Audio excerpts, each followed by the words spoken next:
বন্ধুরা, আজকে রান্না করেছি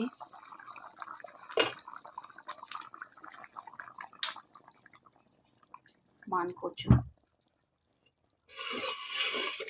বিশাল বড় মান কচু, তাই দিয়ে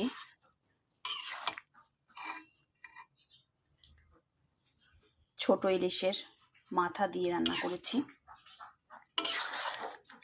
ইলিশ মাছ দিয়ে রান্না করলে কচু অনেক সুন্দর লাগে। এটা আমার পছন্দের রেসিপি, কার কার পছন্দ আপনারা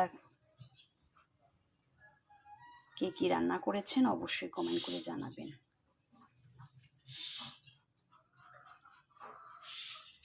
সাথে লাল শাক ভাজা, এখানেও ইলিশের 2টি মাথা দিয়েছি ভেজে। আর আমি একটু ধনেপাতা পছন্দ করি, ধনেপাতা দিয়ে লাল শাক।